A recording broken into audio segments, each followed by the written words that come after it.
Bem, finalmente aconteceu.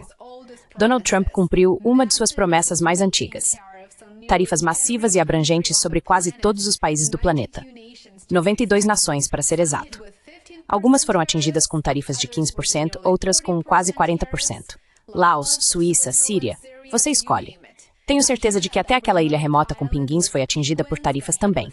Vamos ter que conferir isso. Mas nenhuma região foi poupada. E assim, as regras do comércio global foram reescritas. Para os Estados Unidos e para o mundo, isso não é apenas uma mudança de política, é uma ruptura fundamental com o sistema que rege o comércio global desde a Segunda Guerra Mundial. Um sistema construído para derrubar barreiras comerciais.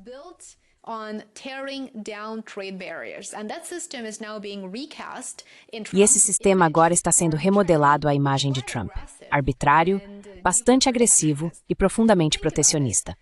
Mas pense bem, essas não são medidas comerciais cuidadosamente negociadas, nem sequer são consistentes. São impostos punitivos e aleatórios aplicados tanto a aliados quanto a adversários.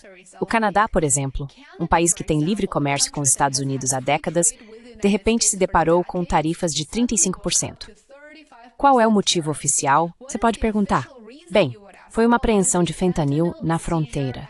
E, aliás, se você está nos Estados Unidos, como o governo americano lidou com essa questão sob Biden e sob Trump?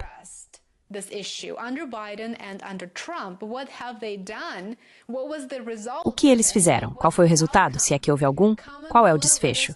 Comente abaixo. Conte para nós o que você pensa sobre isso.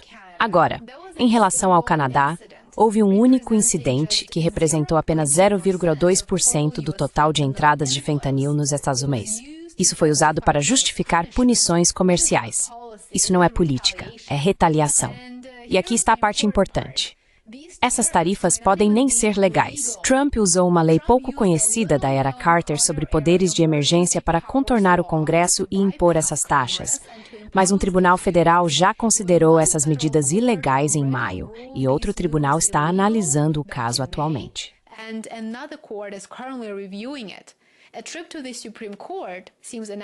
Uma ida à Suprema Corte parece inevitável neste momento. E mesmo que essas tarifas sejam derrubadas, o que provavelmente acontecerá, a equipe de Trump tem outras ferramentas jurídicas empoeiradas dos anos 1930 prontas para serem usadas. E não, isso não é anti-Trump. Isso não é anti-Estados Unidos. Isso é a favor da razão, a favor do bom senso ao questionar o que está acontecendo com nossa política econômica. Afinal, o mundo inteiro está em choque absoluto. Já faz 7 meses, mas agora o mundo todo está usando essas políticas para acelerar novas parcerias no sul global e para acelerar a desdolarização. Mas, deixando a legalidade de lado, o dano já é real.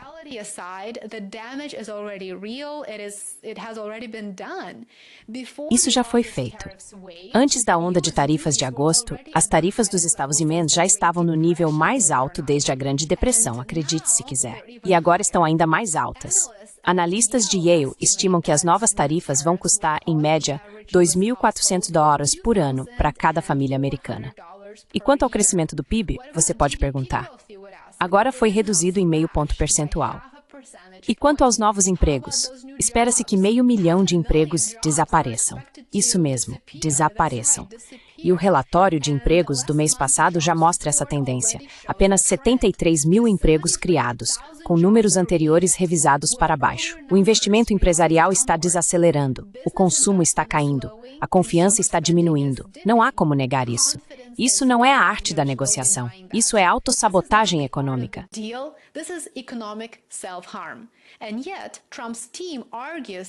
Ainda assim, a equipe de Trump argumenta que isso é estratégico.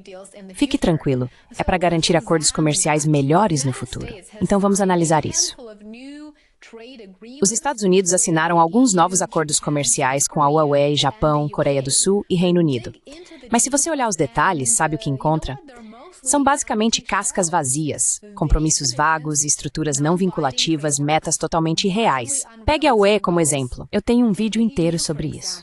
Os Estados Unidos dizem que a Europa vai aumentar as importações de energia dos Estados Unidos para $250 bilhões por ano. Vamos à realidade.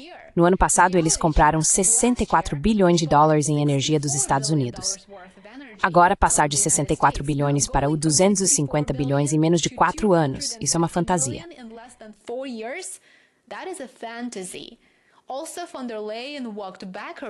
Além disso, von der Leyen voltou atrás nas promessas que fez a Trump alguns dias após o encontro deles. E há também o caso do Japão, é claro. Trump afirma que o Japão vai investir 550 bilhões de dólares nos Estados Unidos, com a maior parte dos lucros supostamente retornando para a América. O Japão, compreensivelmente, está bastante confuso. Eles não esperavam esse anúncio. Os representantes japoneses dizem que isso são empréstimos, não investimentos. E essas duas coisas são diferentes. Então, o Japão disse a Trump que daria algum dinheiro como empréstimo, não como investimento, e, claro, os Estados Unidos teriam que pagar esse empréstimo de volta. Empréstimos são um passivo, não são um ativo para quem toma emprestado. Enquanto isso, Taiwan não fez novas promessas. Agora eles estão enfrentando tarifas de 20% em todos os setores e provavelmente virão mais por aí.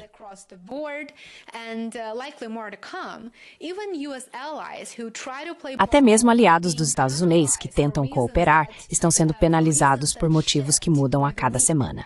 E para os países que não tiveram a chance de negociar nada, bem, eles ficam presos a números que parecem ter sido tirados do nada. A tarifa de 39% da Suíça, nenhuma explicação. O aumento de 25% da Índia, em parte devido ao colapso das negociações comerciais de verão, em parte devido à continuidade das importações de petróleo da Rússia. Sim, tarifas secundárias agora são uma ameaça real. Penalidades por fazer negócios com países de que os Estados Unidos não gostam. E aqui está a ironia de tudo isso. A obsessão de Trump com tarifas se baseia em uma compreensão equivocada de comércio e economia. Ele está tentando corrigir o déficit comercial dos Estados Unidos, algo que economistas dizem há décadas que não é um problema. Isso não é um problema. Não é. Os Estados Unidos compram mais do que vendem.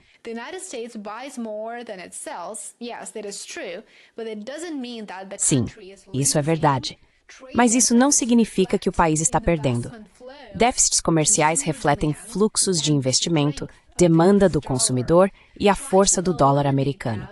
Tentar eliminá-los por meio de tarifas é como tentar curar uma febre quebrando o termômetro. Então, o que realmente está acontecendo aqui? Trump não está apenas usando tarifas para corrigir o comércio. Ele está usando-as para remodelar a economia dos Estados Unidos e, possivelmente, para financiá-la, já que a economia americana está literalmente à beira da morte, com a dívida nacional ultrapassando 37 trilhões. Os custos com juros agora superam $1 trilhão por ano, apenas para pagar essa dívida. Os déficits estão aumentando, há, claro, uma desaceleração na demanda do consumidor e uma queda na produção. E a propósito, o Congresso acabou de aprovar uma nova legislação que consolida enormes déficits fiscais.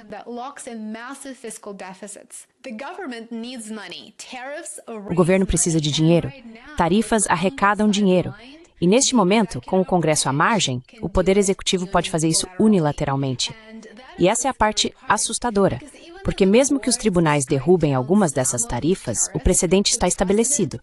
Um futuro presidente, qualquer presidente, poderia invocar as mesmas leis, a mesma lógica, para impor impostos amplos sobre importações.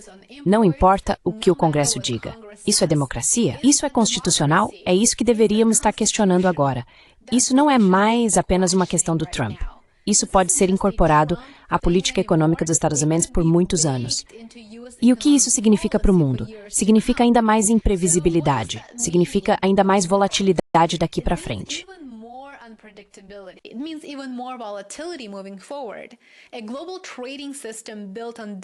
Um sistema global de comércio construído ao longo de décadas de regras está agora sendo substituído por improvisação e impulso. Isso significa que as empresas não vão investir, empregos não serão criados, alianças vão se desgastar e, sim, outros países vão retaliar e silenciosamente se afastar de acordos com Washington. Silenciosamente ou de forma aberta, eles começarão a construir sistemas e cadeias de suprimentos que contornam os Estados Unidos. Isso já está acontecendo. A longo prazo, essa pode ser a consequência mais perigosa de todas. Porque uma vez que a confiança global é perdida, uma vez que os parceiros deixam de acreditar que os Estados Unidos são um participante confiável no comércio, não é fácil recuperar essa confiança.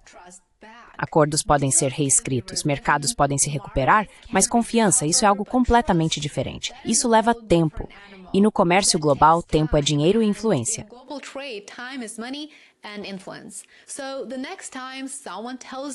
Então, da próxima vez que alguém te disser que tarifas são apenas uma ferramenta, uma tática de negociação ou uma forma de nivelar o campo de jogo, lembre-se disso. Trump não apenas usou tarifas, ele as tornou a pedra angular da política externa e econômica dos Estados Unidos. E o resto do mundo agora está correndo para se adaptar. O sistema global de comércio como conhecíamos pode já ter acabado. E o que vem a seguir? Bem, isso depende de os países continuarem apenas reagindo ou se começarem a revidar. Quero saber sua opinião sobre isso. Eles vão continuar apenas reagindo ou veremos mais resistência?